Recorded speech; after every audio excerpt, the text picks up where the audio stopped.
నమస్తే అండి, welcome to my channel. ఈ వీడియోలో గురు పౌర్ణమి రోజున పూజ ఎలా చేసుకోవాలి, ఎప్పుడు చేసుకోవాలి, ఏ గురువులను పూజించాలి, అసలు ఈ గురు పౌర్ణమికి ప్రత్యేకతలు ఏమిటి, ముఖ్యంగా పిల్లలు గురువుల్ని ఏ విధంగా పూజించాలి, ఈరోజు నివేదించవలసిన నైవేద్యాలు ఏమిటి అనేవన్నీ కూడా ఈరోజు వీడియోలో షేర్ చేస్తానండి. ఈ రోజున గురువులకి ఇది ఒక్కటి సమర్పిస్తే చాలండి, మనకి గ్రహాలకు సంబంధించిన ఎలాంటి సమస్యలు ఉన్నా కూడా అన్నీ తొలగిపోతాయి.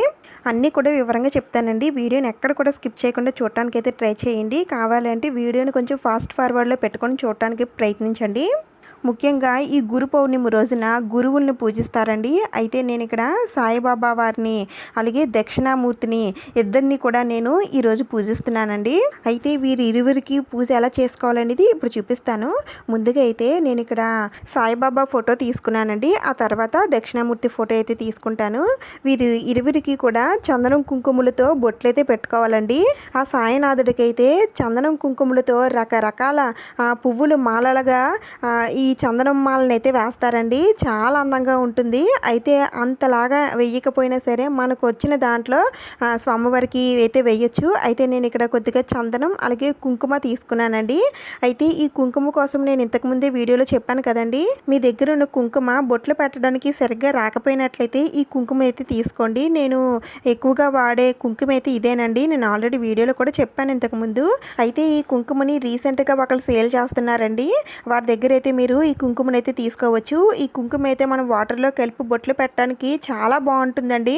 అయితే ఈ కుంకుమ ఒక్కటి విడిగా అయితే ఇవ్వరండి. మనకి శ్రావణ మాసం రాబోతుంది కాబట్టి శ్రావణ మాసం కిట్లో ఈ కుంకుమ అయితే ఫ్రీగా వస్తుందండి. ఎందుకంటే ఆల్రెడీ వాళ్ళు పసుపు కుంకుమతో పాటు ఈ కుంకుమను కూడా చేర్చి వరలక్ష్మి కిట్ని అయితే అతి తక్కువ ప్రైస్కి మనకు అందిస్తున్నారండి. మీకు కనుక ఈ కుంకుమ కావాలి అనుకుంటే ఆ కిట్ తీసుకున్నట్లయితే మీకు కుంకుమ ఉపయోగపడుతుంది, అలాగే ఈ కిట్ కూడా మీకు ఉపయోగపడుతుంది. ఒకసారి ఆ వీడియో డిస్క్రిప్షన్లో ఇస్తాను, ఒకసారి చూడండి. ఆ కిట్లో ఇంకా చాలా స్పెషల్ మాలలు కూడా ఉన్నాయండి. ఒకసారి చూస్తే మీకే తెలుస్తుంది. నేనైతే ఇక్కడ చందనం కుంకుమలతో పాటుగా విభూదిని కూడా ఇలా వాటర్లో కలుపుకున్నానండి. ఇవి ఇంకా మంచి స్మెల్ రావాలి అంటే కొద్దిగా జవ్వాది పౌడర్ కానీ లేదంటే కొంచెం పచ్చకర్పూరం కానీ వేసుకోండి, ఇంకా మంచి సువాసన వస్తుంది. ఇప్పుడు నాకు వచ్చిన విధంగా ఇలా విభూతితో చందనం కుంకుమలతో నేను సాయినాథుడికి ఇలా చందనం మాలను అయితే వేస్తున్నానండి. మీకు వచ్చినట్టుగా మీరు వేసుకోవచ్చండి. ఇలానే వేసుకోవాలని అయితే ఏమీ లేదు. కానీ ఈ చందనం మాల వేయడం వలన స్వామివారికి పువ్వులు లేకపోయినా సరే పువ్వుల మాల వేసినంత ఫలితం అయితే వస్తుందండి. అందుకని ఈ చందనం మాలను అయితే వేస్తాము. మీకు నచ్చినట్టుగా మీరు వేసుకోవచ్చండి. నేను ఇక్కడ సాయిబాబా వారికి వేసిన తర్వాత దక్షిణామూర్తి స్వామి వారికి కూడా వేస్తాను. గురు పౌర్ణమి ప్రతి సంవత్సరం కూడా ఆషాఢ మాసంలో వచ్చే పౌర్ణమినే గురు పౌర్ణమి అని అంటారండి. దీన్నే వ్యాస పౌర్ణమి అని కూడా అంటారు. అంటే వ్యాసుడు ఈ పౌర్ణమి రోజునే పుట్టాడని, అందుకని దీన్ని వ్యాస పౌర్ణమి అని కూడా అంటారండి. ముఖ్యంగా ఈ ప్రపంచానికే అతి పెద్ద గురువు వ్యాసుడండి. మనం ముఖ్యంగా ఈ గురు పౌర్ణమి రోజున ముందుగా తలుచుకోవాల్సింది వ్యాసుడినేనండి. అతనే ఈ ప్రపంచానికి పెద్ద గురువు కాబట్టి ముందుగా అతన్ని తలుచుకున్న తర్వాతనే మనం ఏ పూజ అయినా సరే ప్రారంభించాలి. గురు పౌర్ణమి రోజున గురువులను అయితే పూజిస్తాం కదండి. అయితే మరి ఏ గురువుల్ని పూజించాలనంటే ముందుగా అయితే వ్యాస మహర్షిని అయితే మనం తలుచుకోవాలండి. తర్వాత సాయిబాబా వారిని కూడా మనం పూజిస్తాము గురు పౌర్ణమి రోజున. ఎందుకంటే సాయిబాబా కూడా నీతి బోధనలను వెల్లడిస్తారు కదండి. అందుకనే సాయిబాబా గారిని కూడా మనం గురువుగా భావించి పూజనైతే చేసుకుంటాము. ఇంకా తర్వాత దక్షిణామూర్తి స్వామివారిని కూడా మనం గురువుగా భావిస్తామండి. పిల్లలకి చదువు అది బాగా రావాలి అంటే మొదటి గురువు దక్షిణామూర్తి స్వామివారేనండి. ఆయన్ని కూడా మనం గురువుగా భావించి ఈ గురు పౌర్ణమి రోజున పూజనైతే చేస్తాము. ఇంకా తర్వాత దత్తాత్రేయ స్వామివారినండి, ఇంకా తర్వాత వీర బ్రహ్మేంద్ర స్వామివారినండి, అలాగే రాఘవేంద్ర స్వామివారినండి. వీరందరినీ కూడా మనం గురువులుగా భావించి పూజనైతే చేసుకుంటే చాలా చాలా మంచిది. వీరే కాదండి, మనకి చదువు చెప్పే గురువులను కూడా మనం ఈ రోజున పూజించాలి. అలాగే మనకి జన్మనిచ్చిన తల్లిదండ్రులను కూడా ఈ రోజు పూజిస్తే చాలా చాలా మంచిదండి. ఈ గురు పౌర్ణమి రోజున వీరిలో ఎవరినైనా సరే మీరు గురువుగా భావించి పూజ చేసినట్లయితే తప్పకుండా ఆ గురువు ఆశీర్వాదంతో మీరు ఉన్నత స్థాయికి ఎదుగుతారండి. మీరు అనుకున్న గోల్స్ అన్నీ కూడా రీచ్ అవుతారండి. అంటే మీరు ఏదైనా వ్యాపారంలో వృద్ధి చెందాలన్నా లేదంటే ఒక జాబ్ రావాలన్నా ఇలా ఏదైనా సరే మీ కోరిక ఏదైనా సరే తప్పకుండా నెరవేరుతుందండి. ఈరోజు చిన్న పెద్ద అందరూ కూడా గురువుల్ని పూజించాలి. అయితే 2024 సంవత్సరంలో ఈ గురు పౌర్ణమి రేపే రాబోతుందండి. 2024 జూలై 21వ తేదీన ఆదివారం గురు పౌర్ణిమగా మనం జరుపుకుంటాము. అయితే ఈ పౌర్ణిమ గడియలు ఎప్పటి నుంచి ప్రారంభమై ఎంతవరకు ఉంటున్నాయంటే జూలై 20వ తేదీన సాయంత్రం 5:21 పౌర్ణిమ గడియలు స్టార్ట్ అవుతాయండి. ఇంకా జూలై 21వ తేదీన సాయంత్రం 4:12 ముగుస్తాయి. అయితే గురు పౌర్ణిమ రోజున గురువులకి చేసే పూజ ఎప్పుడు చేసుకోవాలనంటే జూలై 21వ తేదీన ఆదివారం తెల్లవారుజామున కానీ లేదంటే ఉదయం సమయంలో కానీ మీరు పూజనైతే చేసుకోవచ్చు. ఉదయం 7 గంటల నుండి 9 గంటల వరకు మంచి శుభ సమయములు ఉన్నాయండి. ఈ సమయంలో పూజ చేసుకోవడానికి ప్రయత్నించండి. ఇక్కడ నా దగ్గర ఉన్న పటాలకి, విగ్రహాలకి, స్వామివారి పాదాలకి అన్నిటికీ కూడా చందనం కుంకుమలతో బొట్లయితే పెట్టుకున్నానండి. ఈ గురు పౌర్ణిమ రోజున ముఖ్యంగా గురువులకి ఈ శనగల మాలనైతే తప్పకుండా వేయాలండి. ఇది ఒక్కటి సమర్పిస్తే చాలండి, మనకి గురుబలం పెరిగి మనకి అన్నిట్లో కూడా విజయాలే దొక్కుతాయి. గురుబలం ఉంటేనే చదువైనా, జాబ్ అయినా, పెళ్ళైనా, సంతానమైనా, మనం అనుకున్న కార్యక్రమాల్లో విజయం సాధించడంలో అయినా ఏదైనా సరే మనకి ముఖ్యంగా ఉండాల్సింది గురుబలం అండి. అందుకని గురు పౌర్ణిమ రోజున తప్పకుండా గురువులకి ఈ శనగల మాలనైతే సమర్పించండి. అయితే ఇవి వచ్చేసి కొమ్ము శనగలు అంటారండి, మీ అందరికీ తెలిసిందే కదా. ఈ కొమ్ము శనగలు తెచ్చుకొని ముందు రోజే మీరు కొద్దిగా వాటర్లో పసుపు వేసి ఈ కొమ్ము శనగల్ని వేసేసి నానబెట్టుకోండి. నెక్స్ట్ డే అంటే గురు పౌర్ణమి ఉదయాన్నే మీరు ఈ కొమ్ము శనగలన్నిటిని కూడా ఒకసారి వాష్ చేసేసుకొని తర్వాత పసుపు రాసిన దారంలోకి సూదితో గుచ్చేసుకోండి. అయితే ఈ శనగలు ఎన్ని తీసుకోవాలి అని అంటే నేను ఇక్కడ చిన్న విగ్రహానికి అయితే నేను 11 అయితే నేను తీసుకున్నానండి. ఇంకా గురువుల ఫోటోలకి వేయడానికి 51 శనగలు అయితే తీసుకున్నాను. మీరు 9 కానీ 11 కానీ 21 కానీ 51 కానీ 108 శనగలు కానీ ఇలా ఎన్నైనా సరే తీసుకొని మీరు వేయొచ్చండి. ఇంకా మీరు గుళ్ళో ఉన్న స్వామివార్లకు కూడా మీరు సమర్పించాలనుకుంటే సమర్పించవచ్చు. ఇవైతే మీరు పచ్చివే తీసుకోవాలండి, ఉడకబెట్టినవి కాదు. పచ్చి శనగలే మీరు మాలగా గుచ్చి వెయ్యాలి. చాలా చాలా మంచిదండి. పిల్లలతో అయినా సరే వేయించవచ్చు, లేదంటే మీరైనా సరే వెయ్యండి. ఇంకా మిగిలిన శనగలు ఉన్నాయి కదా, అవి ఏం చేయాలో చెప్తాను. ముందుగా అయితే ఈ గురు పౌర్ణిమ రోజున పూజ చేసుకోవడానికి మీరు ఈ విధంగా పీఠాన్ని అయినా సరే ఏర్పాటు చేసుకోవచ్చండి. లేదంటే మీరు పూజా మందిరంలో అయినా సరే మీరు పూజనైతే చేసుకోవచ్చు. మీరు పూజా మందిరంలో పూజ చేసుకుంటేనే మంచిది. మీ పూజా మందిరంలో మీరు గురువుగా భావించి ఎవరినైతే పూజిస్తారో, ఏ పటం అయితే మీ దగ్గర ఉంటుందో వారికి పూజనైతే చేసుకోండి. అయితే నేను ఇక్కడ సాయిబాబా వారిని పూజిస్తున్నానండి. అలాగే దక్షిణామూర్తి స్వామివారు కూడా మా ఇంట్లో హాల్లో ఉంటారండి. అక్కడున్న ఫోటో తీసుకొని వచ్చి మీరు పూజ చేసే చోట పెట్టుకొని పూజనైతే చేసుకోండి. ఒకవేళ మీ దగ్గర ఈ ఫోటోలు ఏమీ లేవండి అని అనుకుంటే మామూలుగా మీ పూజా మందిరంలోనే దీపాలు పెట్టుకొని మీరు గురువుగా భావించే వారిని స్మరించుకొని పూజ చేసుకున్నా సరిపోతుందండి. మీ దగ్గర ఉన్న శనగల మాలలతో, తులసి మాలలతో, పువ్వుల మాలలతో గురువుల్ని అందంగా అలంకరించుకోండి. తులసి మాలను కూడా సమర్పించవచ్చండి. మళ్ళీ మీకు సందేహం అయితే రావచ్చు, అందుకని చెప్తున్నాను. దక్షిణామూర్తి ఫోటో ప్రతి ఒక్కరి ఇంట్లో ఉండాలండి. ముఖ్యంగా చదువుకునే పిల్లలు ఇంట్లో అయితే తప్పకుండా వారి రూములో కానీ లేదంటే వారి చదువుకునే ప్లేస్లో కానీ తప్పకుండా ఈ స్వామివారి ఫోటోని అయితే పెట్టుకోవాలి. ఎందుకనేది కూడా చెప్తానండి. ముందుగా అయితే నేను ఇక్కడ దీపపు కుందులు అయితే పెట్టుకున్నానండి. తర్వాత నా దగ్గర ఉన్న సాయిబాబా విగ్రహాన్ని కూడా నేను పెట్టుకున్నాను. ఇది వచ్చేసి పాలరాతితో తయారు చేసినటువంటి సాయిబాబా విగ్రహం అండి. మీ దగ్గర బ్రాస్తో ఉన్న సాయిబాబా విగ్రహం ఉన్నా పెట్టుకోవచ్చండి. అదే దక్షిణామూర్తి విగ్రహం ఉన్నా సరే పెట్టుకోవచ్చు, ఏది ఉన్నా సరే పెట్టుకోవచ్చు. ఒకవేళ విగ్రహాలు ఏవి మా దగ్గర ఏమీ లేవండి అని అనుకుంటే పటాలు ఆల్రెడీ మనం పెట్టుకున్నాం కదండి, ఫోటోలు ఉన్నా సరే చాలు. ఆ ఫోటోలకి మీరు పూజ అనేది చేసుకోవచ్చు. ఇంకా పూజలో సాయిబాబా పాదాలు కూడా నేను పెట్టుకున్నానండి. ఈ పాదాలు అయితే నేను చాలా రోజుల క్రితమే తీసుకున్నాను. ఇవి నేను మీషోలో తీసుకున్నానండి, చాలా బాగున్నాయి. నేనైతే పూజకి సంబంధించిన అన్ని సామాగ్రి పెట్టేసుకున్నానండి.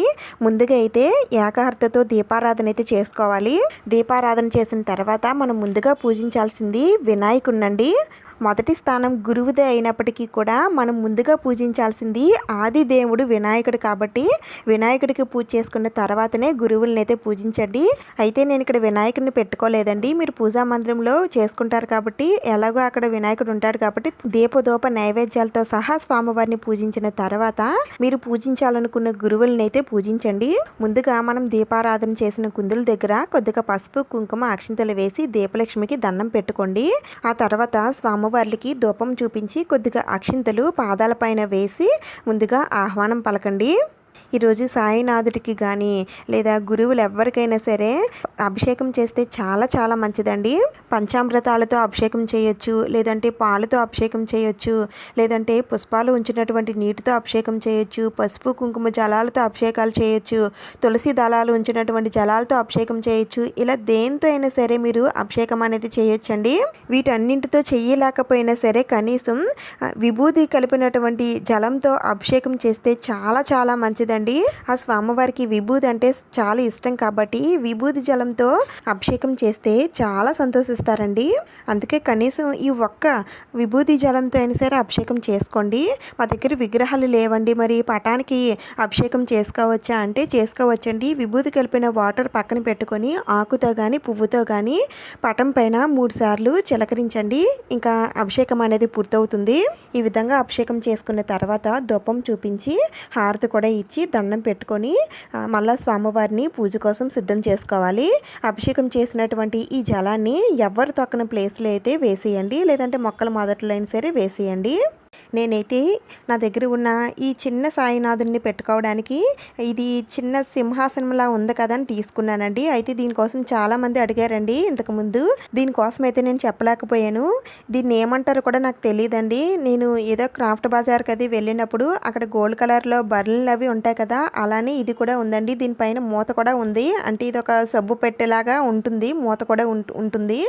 అయితే నేను ఆ మూత తీసేసి ఇది సింహాసనంలా ఉంది కదా, సరిగ్గా నా దగ్గర ఉన్న ఈ సాయిబాబా విగ్రహానికి కూడా సరిపోయింది కదా అని నేను పెట్టుకున్నాను.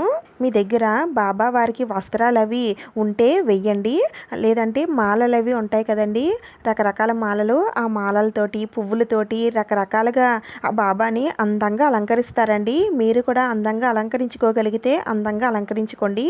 నేనైతే ముందుగా శనగల మాలను అయితే వేశానండి. తర్వాత నా దగ్గర ఉన్న ఒక మాలను అయితే వేశాను. ఇంకా తర్వాత పువ్వులతో ఇలా అందంగా అలంకరించుకున్నానండి. ఈరోజు ముఖ్యంగా బాబా దగ్గర కానీ లేదంటే దక్షిణామూర్తి స్వామివారి దగ్గర కానీ 5 దీపాల్లో దీపారాధన చేస్తే చాలా చాలా మంచి ఫలితాలు అయితే కలుగుతాయండి. అందుకని ఈ రోజున 5 దీపాలు అయితే పెట్టుకోండి. అయితే ఈ 5 దీపాలు కూడా ఇలా తమలపాకులు వేసుకొని ప్రమిదలను అయితే పెట్టుకోండి. అయితే ఇవి మీరు ఇత్తడి ప్రమిదలైనా పెట్టుకోవచ్చు. ఇవి లేవండి అని అనుకుంటే మట్టి ప్రమిదలైనా సరే పెట్టుకోవచ్చండి. అయితే మట్టి ప్రమిదలు కొత్తవే పెట్టనవసరం లేదు, మీరు వాడినవైనా సరే ఒకసారి వాష్ చేసి పెట్టుకోవచ్చు. ఇప్పుడు ఈ ప్రమిదల్లో ఆవు నెయ్యి కానీ కొబ్బరి నూనె కానీ నువ్వుల నూనె కానీ వేసి 2 ఒత్తులు వేసి మీరు దీపారాధన అయితే చేసుకోండి.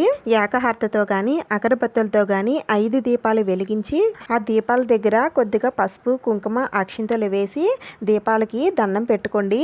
ఎందుకంటే ఈ దీపంలోనే లక్ష్మీదేవి ఉంటుందండి. అందుకనే ఈ దీపాలనే దీపలక్ష్ములను కూడా అంటారు. అందుకనే దీపలక్ష్మికి మనం ముందుగా దండం పెట్టుకోవాలి. ఆ తర్వాత స్వామివారికి అగరబత్తులతో ధూపం చూపించి ఇప్పుడు స్వామివారి పాదాలపైన కొద్దిగా పసుపు కుంకుమ అక్షింతలు వేసి ముందుగా పాదాలకి నమస్కారం చేసుకోవాలి. ఆ తర్వాత సాయిబాబా అష్టోత్తరాలు, దక్షిణామూర్తి అష్టోత్తరాలు, మీరు ఏ గురువుల్ని పెట్టుకుంటే వారి అష్టోత్తరాలు, స్తోత్రాలు, మంత్రాలు అన్నీ కూడా చదువుకోవాలి.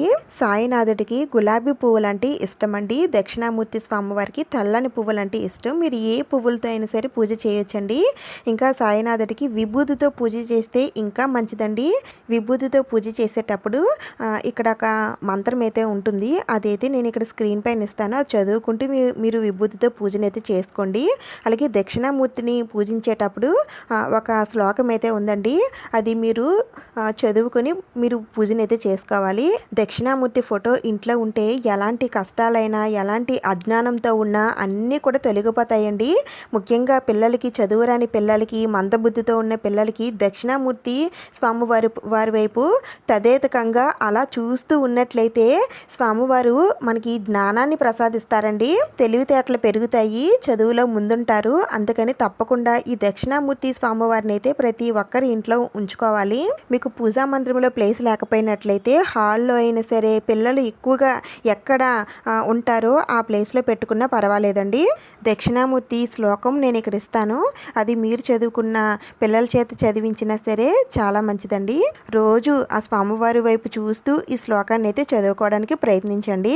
ఇంకా సాయిబాబా అష్టోత్తరాలు అవి మేమేమి చదువుకోలేమండి అని అనుకుంటే ఓం సాయిరామ్ అనే నామాన్ని తలుచుకున్నా చాలండి. మీకు ఎన్నిసార్లు వీలైతే అన్నిసార్లు చదువుకుంటూ పూజనైతే చేసుకోండి. మీ దగ్గర దగ్గర ఎక్కువ పువ్వులు లేకపోయినట్లయితే విభూతితో కానీ లేదంటే విభూతి కలిపినటువంటి అక్షింతలతో కానీ పూజనైతే చేసుకోండి. ఇంకా గురు పౌర్ణమి అంటే ఈరోజు గురువుల్ని పూజించడమే కాదండి, ఈరోజు పౌర్ణమి కాబట్టి ఈ రోజున లక్ష్మీదేవి అమ్మవారిని కూడా పూజిస్తాము. ఆషాఢ మాసంలో వచ్చే పౌర్ణమి రోజున సాయంత్రం సమయంలో అమ్మవారిని పూజిస్తే చాలా చాలా మంచిదండి. అది కూడా సంధ్య వేళలో పౌర్ణమి గడియలు ఉన్నప్పుడు అమ్మవారిని పూజిస్తే మంచి ఫలితాలు అయితే కలుగుతాయి. అయితే అలా మనకి ఎప్పుడు ఉంటుందంటే జూలై 20వ తేదీన సాయంత్రం సమయంలో మనకి పౌర్ణమి గడియలు అయితే ఉన్నాయండి. ఆ సాయంత్రం సమయంలో మీరు అమ్మవారిని పూజించి ఆరు బయట వెన్నెలలో పాలు కానీ పరమాన్నం కానీ నైవేద్యంగా పెట్టి లలితా సహస్రనామాలు చదువుకుంటే చాలా చాలా మంచిదండి. మీకు వీలైతే అమ్మవారి కటాక్షం మాకు కావాలి అనుకుంటే ఈ విధంగా చేయండి. అలాగే ఈ పౌర్ణమి రోజునే సింహాచలంలో ఉన్న సింహాద్రి అప్పన్న స్వామివారి చివరి విడత చందనోత్సవం ఈ రోజే జరుగుతుందండి. దానికన్నా ముందు రోజు అంటే 20వ తేదీన అంటే ఈ రోజే గిరి ప్రదక్షిణ కూడా జరుగుతుందండి. ఈ రోజు ఎంతో మంది భక్తులు గిరి ప్రదక్షిణలో పాలు పంచుకుంటారండి. తమ కోరికలు ఆ స్వామివారు నెరవేర్చుతారనే చిన్న నమ్మకంతోనే ఎన్ని కిలోమీటర్లైనా సరే నడిచి ఆ స్వామివారిని గురు పౌర్ణమి రోజున దర్శించుకుంటారు. మీరు కూడా పాలు పంచుకోవాలని అనుకుంటే ఈరోజు మధ్యాహ్నం 2 గంటల నుండి ఈ గిరి ప్రదక్షిణ అనేది స్టార్ట్ అవుతుందండి. మీరు కూడా గిరి ప్రదక్షిణలో పాల్గొనవచ్చు. మేము దూరంగా ఉంటామండి, మేము వెళ్ళలేమని అనుకునేవారు గురు పౌర్ణమి రోజున ఆ సింహాద్రి అప్పన్న స్వామివారికి పూజ చేసుకొని ఆ స్వామివారిని దర్శించుకోండి. అయితే ఆ స్వామివారిని ఎలా పూజించాలి అనేది నేను ఇంతకుముందే ఒక వీడియో చేశానండి. అయితే ఆ వీడియో స్వామివారి జయంతి సందర్భంగా చేశాను. ఆ పూజా విధానమే మీరు గురు పౌర్ణమి రోజున స్వామివారికి పూజ అనేది చేసుకోవచ్చండి. ఈ గురు పౌర్ణమి రోజున మీరు ఎవరిని పూజించినా సరే ఎంతో మంచి ఫలితాలు అయితే కలుగుతాయండి. ముఖ్యంగా మీకు చదువు చెప్పిన గురువు ఎక్కడున్నా సరే ఆయన దగ్గరికి వెళ్ళి వస్త్రాలు దానం చేయడం, లేదంటే డబ్బు సాయం చేయడం, మాట సాయం చేయడం, ఇలా మీకు ఉన్న శక్తి కొలది ఆయనకి ఏదో ఒక విధంగా సాయపడి ఆయన దగ్గర ఆశీర్వాదం తీసుకున్నట్లయితే ఆ ఆశీర్వాదమే మిమ్మల్ని ఎన్నటికీ కాపాడుతుందండి. అలాగే ఒక్కొక్క మెట్టు ఎదిగేలా చేస్తుంది. అందుకనే మనకి చదువు చెప్పి మనల్ని ఉన్నత స్థాయికి చేర్చిన గురువుల్ని ఎప్పుడు కూడా మనం మర్చిపోకూడదు. ఒకవేళ వాళ్ళ దగ్గరికి వెళ్ళలేనంత దూరంలో మీరుంటే కనీసం ఈ రోజున వారిని తలుచుకొని మనసులోనే నమస్కారం చేసుకొని కృతజ్ఞత చెప్పుకోండి. అలాగే ఈ రోజున మన తల్లిదండ్రులకు కూడా వారికి పాదాభివందనం చేసి వారి దగ్గర ఆశీర్వాదం అయితే పొందండి. ఈ విధంగా పూజ చేసుకున్న తర్వాత బాబాకి అలాగే దక్షిణామూర్తి స్వామి వారికి కూడా అగరబత్తులతో ధూపం ఇచ్చి నైవేద్యం నివేదన చేయండి. ఈరోజు గురువులకి మనం భోజనం పెడితే చాలా చాలా మంచిదండి. అలా మీరు బాబాకి దక్షిణామూర్తి స్వామివారికి కూడా మీరు భోజనం పెట్టాలి అనుకుంటే భోజనం పెట్టచ్చండి. లేదు అంటే చపాతీ కానీ లేదంటే స్వామివారికి ఎంతో ఇష్టమైన అంటే బాబాకి ఎంతో ఇష్టమైన కోవా కానీ ఇలా ఏదైనా ఇంట్లో చేసిన ప్రసాదాలు పులిహోరాలు పరమాన్నం ఇలా ఏవైనా సరే మీరు చేసి పెట్టాలి అనుకుంటే పెట్టచ్చండి. లేదు అంటే మనం ఉడకబెట్టుకున్న శనగల్ని మనం ప్రసాదంగా పెట్టినా వారు ఎంతో సంతోషిస్తారు. వీటితో పాటుగా ఒక గ్లాస్తో మంచినీళ్ళు కూడా తప్పకుండా పెట్టాలండి. ఇంకా ఈరోజు ఉపవాసం ఉండాలా అంటే ఉపవాసం అయితే ఉండనవసరం లేదండి. కానీ పౌర్ణమి కాబట్టి లక్ష్మీదేవి పూజ చేసుకుంటారు కాబట్టి ఉపవాసం ఉండాలి అనుకుంటే ఉండొచ్చండి. కానీ మీరు భోజనం చేసేసే బాబా వారికి పూజ అనేది చేసుకోవచ్చండి. ఆయనకి ఉపవాసంతో పూజ చేస్తే నచ్చదు. అందుకని మీరు భోజనం చేసేసైనా సరే మీరు పూజనైతే చేసుకోవచ్చు. ఇంకా ఈరోజు నాన్ వెజ్ లాంటివి ఏమి కూడా తినకూడదండి. అలాగే ఎవరితో గొడవలు లాంటివి ఏమి కూడా పడకండి. ఇంకా ఎవరికైనా సాయం చేయాలనుకుంటే సాయం చేయండి. పశుపక్షాదులకైనా లేదంటే కుక్కలకైనా చీమలకైనా ఏమైనా పెట్టాలి అనుకుంటే తప్పకుండా పెట్టండి. ఈ విధంగా గురు పౌర్ణమి రోజున పూజనైతే చేసుకోవాలండి. ఇంకా స్వామివారికి వేసిన శనగల మాలలో పూజ అంతా అయిన తర్వాత ఏం చేయాలంటే ఆ మాలలు తీసేసి దాంట్లో ఉన్న శనగల్ని తీసి ఏదైనా ఆవుకి పెట్టేయండి. దాంట్లో ఉన్న దారం ఏదైనా పచ్చడి చెట్టు పైన వేసేయండి. ఇంకా పూజ చేసినటువంటి విభూదిని రోజు కూడా మీరు నుదుటిన ధారణ చేసుకోండి. కొద్దిగా నోట్లో కూడా వేసుకుంటారండి. అలా మీకు నచ్చితే నోట్లో కూడా కొద్దిగా వేసుకున్నా చాలా మంచిది. అయితే అది మంచి విభూదే అయి ఉండాలండి. ఇంకా నైవేద్యంగా పెట్టిన శనగలు అవి ఉన్నాయి కదండి, అవి మీరు ప్రసాదంగా స్వీకరించవచ్చు. స్వామివారికి పెట్టిన నైవేద్యాలు మీరు తినొచ్చండి, లేదంటే ఎవరికైనా సరే లేని వారికి ఇవ్వచ్చు. ఈ విధంగా గురు పౌర్ణమి రోజున వీరందరినీ కూడా మనం పూజించుకుంటామండి.